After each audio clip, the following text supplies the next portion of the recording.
নিতেছে আর ডাক দিয়ে কই আম্মু গো, গোটা ঘর তো কেন জানি ঘ্রাণ উঠে গেছে।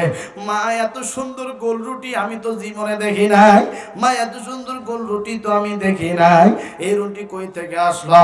মা কইতে যে বেটা, যে আল্লাহর ইবাদত করছো ওই আল্লাহ তোরে খাওয়াইতেছে। আমার বন্ধুরে এবার যখন রুটি খায় আর ডাক দিয়ে কই মা এত সুন্দর সুস্বাদু খাবার আমি তো জিন্দেগিতে খাই নাই। দেখেন বাজান, তাইলে প্রমাণ হলো ইবাদত বন্দেগী করবেন যার আল্লাহ পাক রিজিক দিবে তিনি। কথা বলেন ঠিক কিনা? ইবাদত বন্দেগী করলে রিজিক দেন কে? আমার বন্ধুগণ ওটা দিয়েছিলেন সরাসরি, আর এখন বর্তমান আমাদেরকে জমিন দিয়ে রিজিক দেয়। হাতের মাধ্যমে, ইনকামের মাধ্যমে 10 টাকা দ্বারা 20 টাকা আল্লাহ ঢুকে দেয়। কথা বলেন ঠিক কিনা? আরো জোরে বলেন বাদাম ঠিক কিনা? এই জন্য আমার শালপা এলাকার বাপ ভাইরা রে, খবরদার সুদ খাবেন না, ঘুষ খাবেন না, হারাম খাবার, হারাম টাকা পকেটে ঢুকাবেন না। প্রয়োজনে আমার বন্ধুগণ ভাতের মধ্যে পানি দিয়া, আমার ভাইরা মরিচ আর পেঁয়াজ দিয়া, আমার বন্ধুগণ লবণ দিয়ে খাবেন। এরপরেও হারামের টাকা দিয়ে গরুর গোশত কিনে খাওয়া লাভ নাই। কথা বলেন ঠিক কিনা? আর একটু জোরে বলেন বাদাম ঠিক কিনা? আসেন বন্ধুরে, আর বেশি লম্বা নাই, আমার ভাইরা অল্প সময় চমৎকার একটা বয়ান আপনাদের জন্য অপেক্ষা করতেছে সামনে। তাইলে 1 নাম্বার, এক আয়াতে 2টা গুণের কথা। 1 নাম্বার, ইবাদত বন্দেগী করব কার? আল্লাহ। I do not care without of Allah. আল্লাহ ছাড়া এই পৃথিবীতে কাউকে ভয় করা যাবে না। কথা বলেন ঠিক কিনা? আর জোরে বলেন ঠিক কিনা? এই পৃথিবীতে যতদিন বেঁচে থাকবো আল্লাহকে ভয় করব, আল্লাহর দেওয়া বিধিবিধান মানব, ইসলামের পক্ষে থাকবো, রাসূলের সুন্নতের ফেরিওয়ালা হব। আমার বন্ধুগণ ইসলামের বিরুদ্ধে যেই কথা বলবে সেটা যেই হোক না কেন, আমার বন্ধুগণ তাদের সাথে আমাদের সম্পর্ক থাকবে না। কথা বলেন ঠিক কিনা? এটা শাহজালালের ভূখণ্ড, এটা ওলিয়া উলিয়াদের ভূখণ্ড, এটা ওলামায়ে হক্কানি রব্বানীদের ভূখণ্ড, এটা দাড়িওয়ালা টুপিওয়ালার বাংলাদেশ। কথা বলেন ঠিক না বেঠিক? আরো জোরে বলেন। আমার বন্ধুগণ, আমার ভাইরা, 2 নম্বরে ওয়াবিল ওয়ালিদাইনি ইহসানা। এই পৃথিবীতে যতদিন বেঁচে থাকবেন পিতামাতার খেদমত করার দরকার আছে না নাই? আরো জোরে বলেন। আমার বন্ধুরে, মা যার নাই তার মতো বড় দুঃখী আর কেউ নাই। বাবা যার নাই রে, তার মতো বড় দুঃখী আর কেউ নাই। মা যেদিন 2টা চোখ বন্ধ করবি রে যুবক, ওই দিন বুঝবা কি নিয়ামত বাড়ি থেকে বিদায় দিছ। বাবা যেদিন 2টা চোখ বন্ধ করবে ওই দিন বুঝবা কি নিয়ামত বাড়ি থেকে বিদায় দিছ। এখনো এমন কিছু ছেলে আছে, এমন কিছু মাদ্রাসার তলমেজন ছাত্র আছে, মায়ের কবরের পাশে গিয়া গড়াগড়ি দিয়ে কান্দে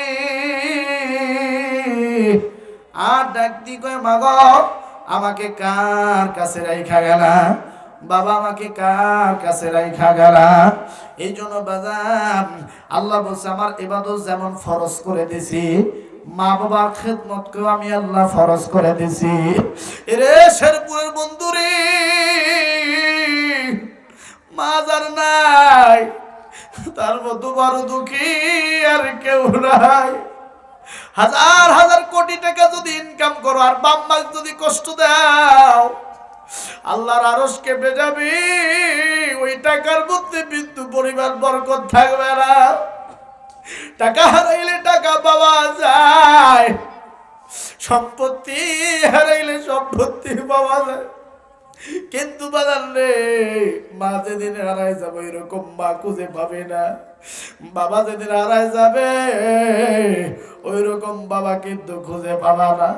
আমি জানি না এই মজলিসে কার মা নাই, আমি জানি না এই মজলিসে কার বাবা নাই। রে বন্ধুরে, মা জান নাই তার মতো বড় দুঃখী আর কেউ নাই। মা বলে বেটা রে, আমাকে গরুর গোশত দিয়ে ভাত খাওয়াইলে আমি মা কিন্তু খুশি হই না, আমাকে মাছের মাথা দিয়ে ভাত খাওয়াইলে আমি মা খুশি হই না। আমি মারে যদি একটা মা বলে ডাক দাও, মা, মা গো, ও মা, আমি তোমার বেটা ঢাকা থেকে আসছি, মা দরজা খোলো। মা বলে তুমি যদি আমার একটা মা বলে ডাক দাও আমারে যদি আম্মু বলে ডাক দাও, আমি মায়ের কলিজা ঠান্ডা হয়ে যায়। এই জন্য আমার যুবক ভাইরা, মারে কষ্ট দিস না রে ভাই, তোর পা দুইটা বাড়ায় দে, আমি তোর পা দুইটা ধরে বলতে চাই, মা বাবারে কষ্ট দিয়ে যদি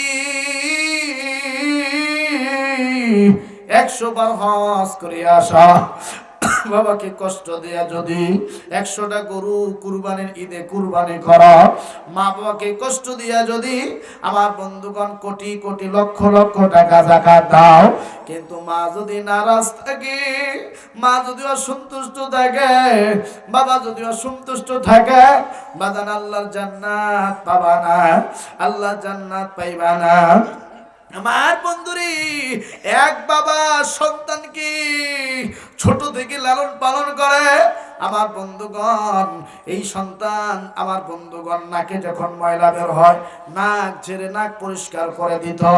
হঠাৎ করে সন্তান যখন বড় হয়ে গেছে, সন্তানের বয়স যখন ছিলেন 5 বছর, সন্তানের বয়স যখন ছিলেন 5 বছর, বাবার বয়স ছিল 45 বছর, বাবার বয়স ছিল 40 বছর। আমার বন্ধুগণ রে, সন্তানের বয়স ছিল যখন 5 বছর, বাবার বয়স ছিল 40 বছর। এখন বাবার বয়স হয়ে গেছে 80 বছর, সন্তানের বয়স হয়ে গেছে 40 বছর। একদিন বুড়া বাপ ডাক দিয়ে কয়, বেটা আব্দুর রহমান রে, ও বেটা আমি তো চলতে পারি না, আমার শ্বাসকষ্ট, আমার বুকে ব্যথা। ও বেটা, শেরপুরের অমুক ডাক্তারখানায় আমি যাব, একটু ওষুধ কিনা লাগবে রে বেটা, আমার একটু নিয়ে যাও। এই 40 বছর যুবক আমার বন্ধুগণ সন্তান ডাক দিয়ে কয়, ও বুড়া বাবা, তাইলে আমার মোটর সাইকেলে চড়ো, আমাকে সুন্দর করে ধরো, আমি তোমাকে শেরপুরের ডাক্তারের কাছে নিয়ে যাব। আমার বন্ধুরে, এবার বৃদ্ধ বাবা সন্তানের পিছনে যখন বসছে, আমার বন্ধুগণ, এবার সন্তান যখন মোটরসাইকেল চালাইতেছে, আর যাইতে যাইতে হঠাৎ করে এই মাঝখানে যখন 1-2 কিলোমিটার গেছে, এই যে ফাঁকা জমিন, জমিনের একটা আইলে একটা বক বসে আছে। এইবার বুড়া বাপ ডাক দিয়ে কয়েছে, বেটা রে, ও বেটা, ওই যে আইলের মাথা, ওই যে জমিনের মাথায় এটা কি দেখা যায়? এবার তার সন্তান ডাকতে গিয়ে পড়ে, ওইটা তো বক দেখা যায়।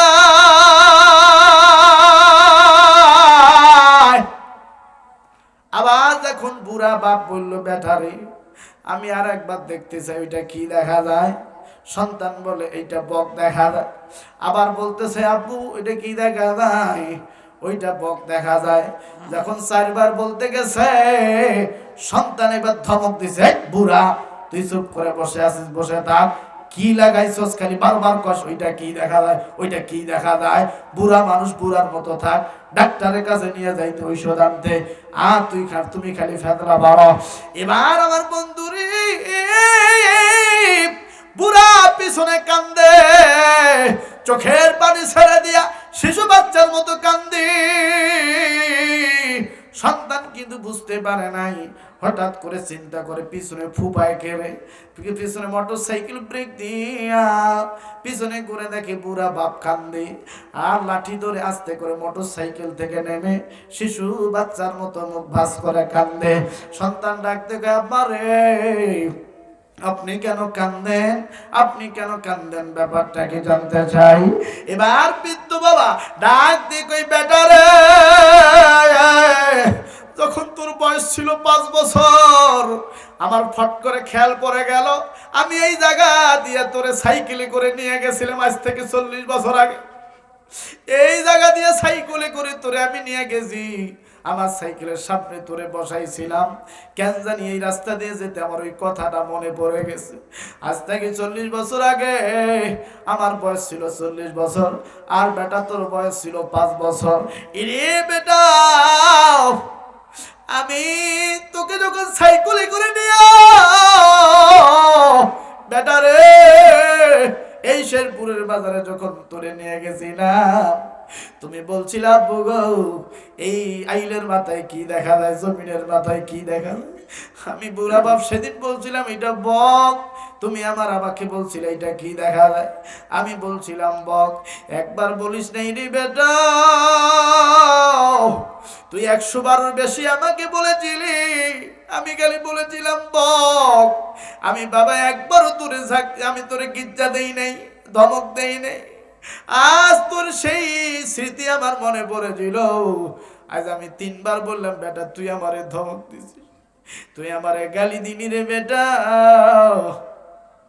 আমি বাবা এই জন্য কান্দি রে, কারে এতদিন মানুষ করলাম, কারে ভাত খাবো দিন বেটা রে। আমি তোর নাকি ময়লা এলে কতবার ছাড়ি দিছি হিসাব নাই। আর আমি বুড়া হয়েছি বলি আমি ঘরে প্রসাব পায়খানা করি, তোর বউ আমাকে বলে বুড়া বুড়া মরে না। বুড়া কেন এতদিন বাইজা আছে? আরে বেটা এই দুঃখ আমি কারে বলবো, কষ্ট কারে বলবো? তুই আমার নিজের বেটা হইও আমার দুঃখ বুঝিস না, তুই আমার ছেলে হইও আমার কষ্ট বুঝিস না। আরে বন্ধুরে খবরদার বাবা রে কষ্ট দিবে, বাবা রে কষ্ট দিবা না। যেই বাবা সারাদিন পরিশ্রম করে তোমারে আমারে খাওয়াই, যেই বাবা কোলে কান্দি করে নিয়া ঈদগাহের ময়দান পর্যন্ত নিয়ে গেল রে বাবা, এই বাবা যেদিন মরে যাবে ওই দিন বুঝবা কি নিয়ামত বাড়ি থেকে বিদায় দিছ। আমার বন্ধুগণ, অনেক মুরব্বী চাচারা এখানে বসে আছে। আমি জানি না কার সন্তান জানি এখনো বাবার দেখে না, কার সন্তান জানি কথা শোনে না, কার সন্তান জানি এখনো মদ খায় গাঁজা খায়। এরা বন্ধু কার সন্তান জানি নামাজ পড়ে না। আমার বাজানরি এরা যুবক বন্ধু, আসো আসো মা বাবারে কষ্ট দিবা না। আমার বাজান রে, মা বাবারে কষ্ট দিনে মা যদি একটু বদদুয়া দেয় ওই সন্তান কোনোদিন জান্নাতে যাইতে পারবে না। মা যদি বেশ্যা হয়, মা যদি ডুগরা হয়, বাইরের নিচে জান্নাত। আজকে একটা মাস হয়ে গেল আমার বন্ধুরে মাহফিলে খালি ওয়াজ করে বেড়াচ্ছি, আমার কলিজাটা বেড়ে যায়।